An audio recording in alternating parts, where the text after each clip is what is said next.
Coming up on World Insight, a rethink of globalization with unprecedented global challenges amid the pandemic. The future of trade and multilateralism, the answers from 13 ambassadors from 5 continents at a roundtable after this break.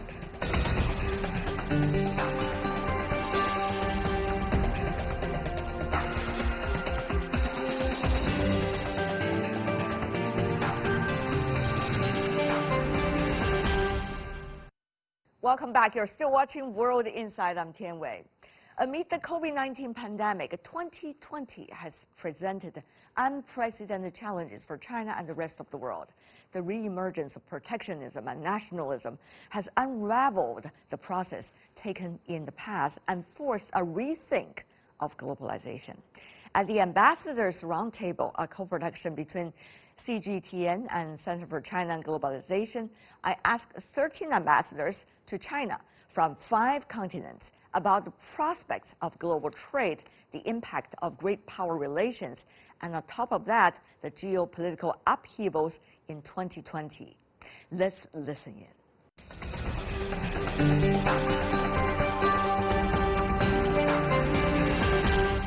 Distinguished guests, ladies and gentlemen, what a pleasure to see you at the Ambassadors Roundtable.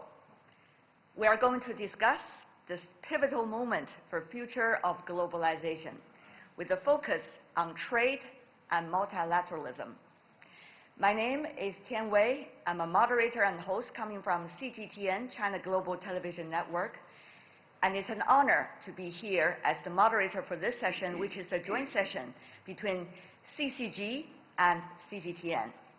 And I'm so honored to introduce this absolutely strong panel. Ambassador Ferrari, coming from Italy. Ambassador Chapias from the EU. Ambassador Billy, coming from France. Ambassador Sugo from China. Ambassador Barton from Canada. Ambassador Siri Jala from Finland. Ambassador Osman from African Union. Ambassador Boukelfa, coming from Algeria. Ambassador Fletcher from Australia. Ambassador Geertz from the Netherlands. And also we have Ambassador Zajakowski from Poland. Ambassador Monsalvi from Colombia. We also have Ambassador Zezcala from Spain. Thank you, Mr. Ambassador. So I would take the liberty to go to the second round of our discussion with also the preset rules. That is, we have a quicker interaction because we earlier already mentioned on some of the specific challenges that we have globally. Why don't we roll up our sleeves and get to work? As you all beautifully illustrated, it's much better to seek solutions than to complain. And you have done exactly what you have preached. So let's do the challenges and let's see the solutions if it's possible. One of the things you all mentioned about is the pandemic. How can we create, with efficiency, cooperation in that regard? That could, in a way, pave the way for the other issues we're also facing internationally. And every one of you seem to point out to climate change issues, and also the fact that the so-called geopolitics is bothering us so much. We can't get to work as a result of that, and the unpredictability of some national politics is also in the way.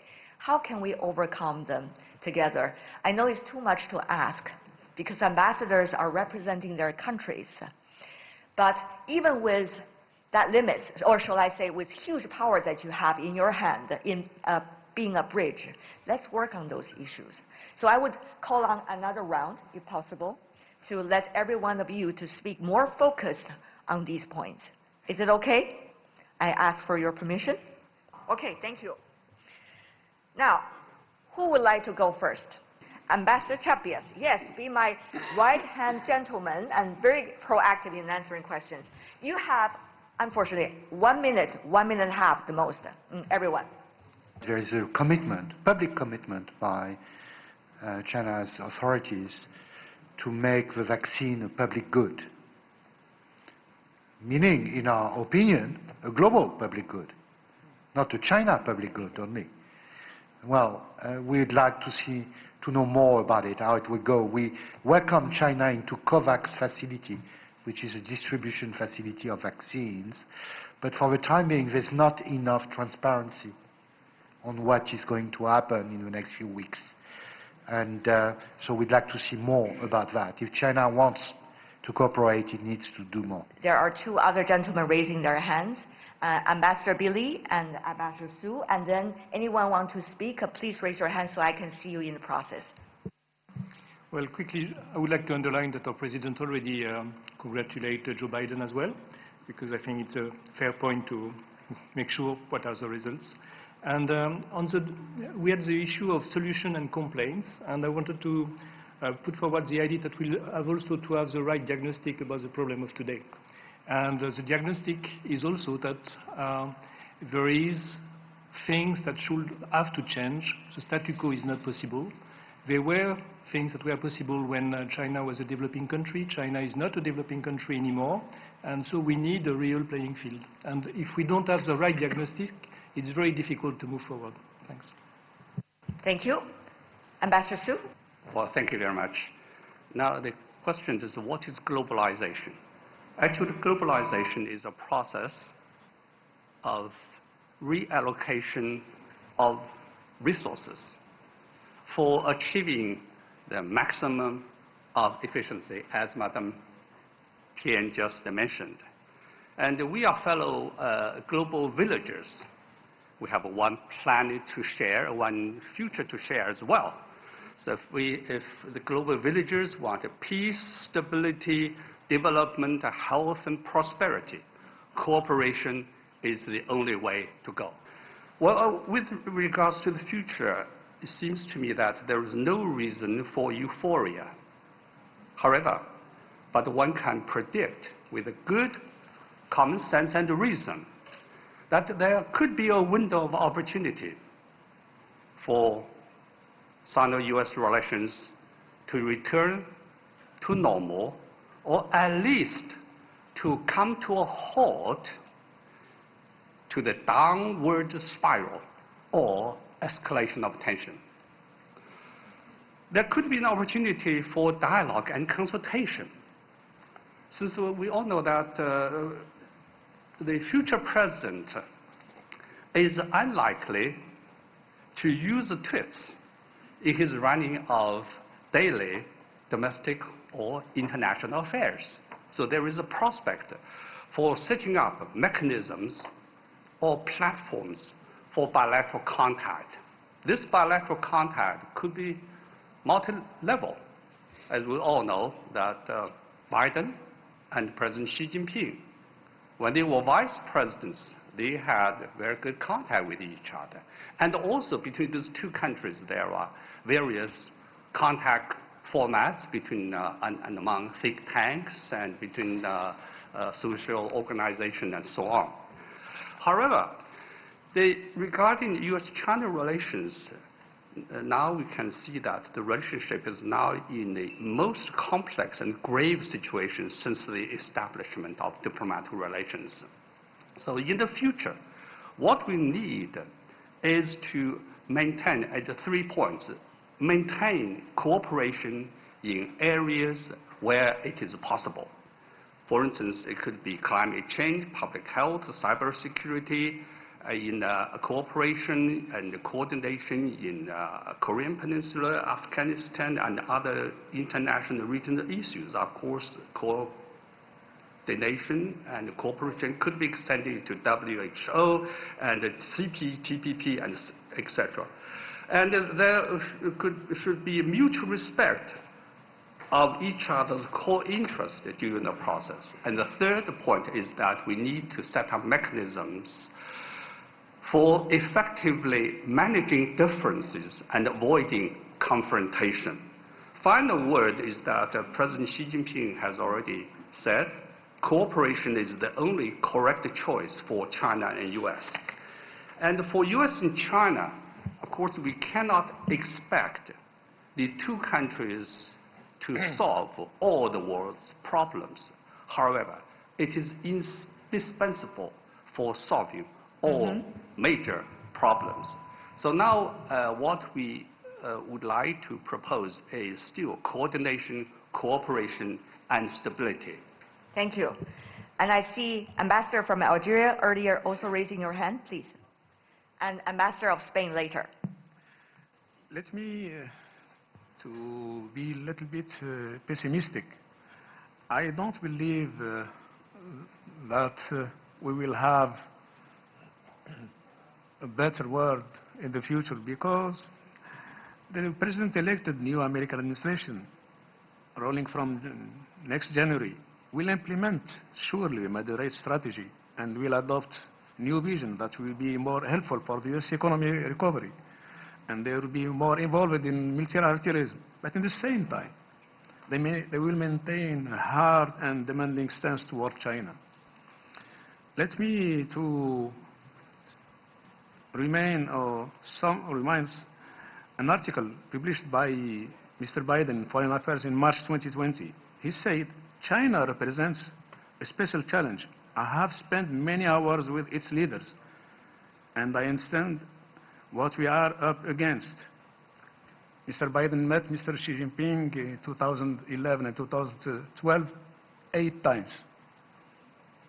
China is playing the long game by extending its global reach, promoting its own political model, and investing in the technology of the future. The United States does not need to get tough with China. The most effective way to meet that challenge is to build a united front of US allies and partners to confront China. Thank you. Thank you, sir. And Ambassador of Spain, please. We would love to give some time to our observers, for example, from India, from United Arab Emirates, and from other countries. You can also raise your hand if you want to speak at this moment, but everybody will have to be brief. Thank you, Mr. Ambassador. All those problems we have mentioned are extremely complex. The only way to solve these problems, to try to solve these problems, is to build political confidence. Politics are crucial. There is now a new opportunity between China and the United States after Biden's election. There is also a very good political dialogue between China and the European Union. But in order to build political confidence, we have to see that the issues which concern us, which worry us, are addressed. The agreement on investment is a good example of that, and the issue raised by Ambassador Chapuis of mobility would also be a very important one. Thank you, Mr. Ambassador. And I understand from my colleagues that Ambassador of India would also like to speak a few words. Ambassador Misri, please. Good to see you. Thank you. Thank you for this opportunity. Very few words indeed. I think a number of my colleagues have referred to the need for the reform of the WTO. It's actually not just the WTO, but the entire institutional architecture of world governance that needs reform, because these institutions do not reflect the reality today. They reflect the reality at the end of the Second World War. So as we go forward into a new era, we do need to look at reform very, very seriously. One other point which I think got missed out, I think, in all the priorities that were mentioned by a number of my colleagues here, that needs to be addressed is inequality. As WTO reform gets underway, we need to not only think about free trade and opening up markets and market access, but also addressing the issue of inequality.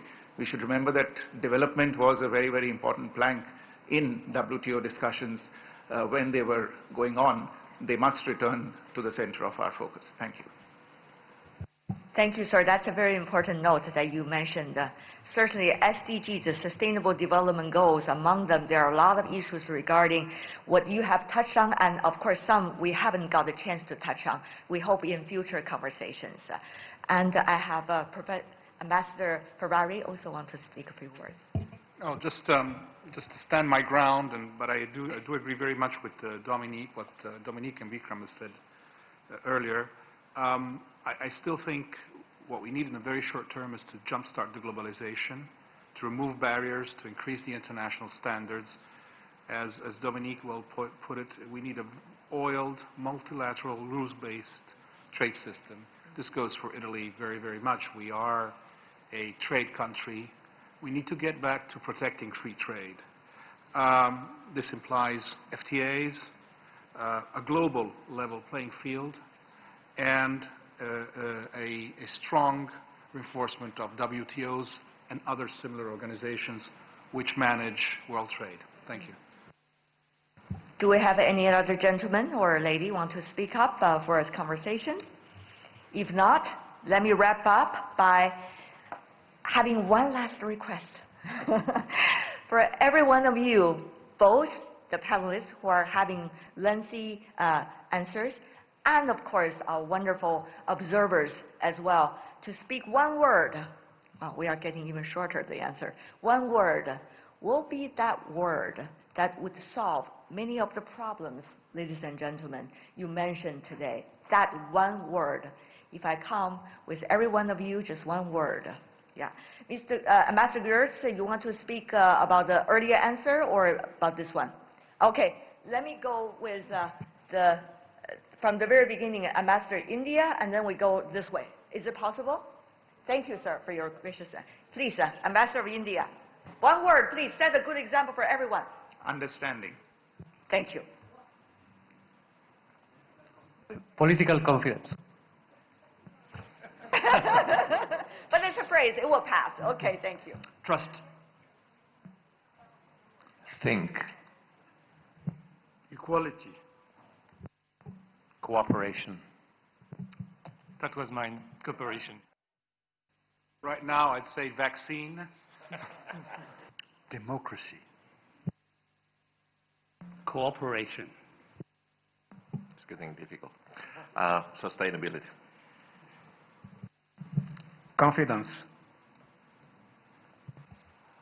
Dialogue. Okay, no more cooperation. Trust.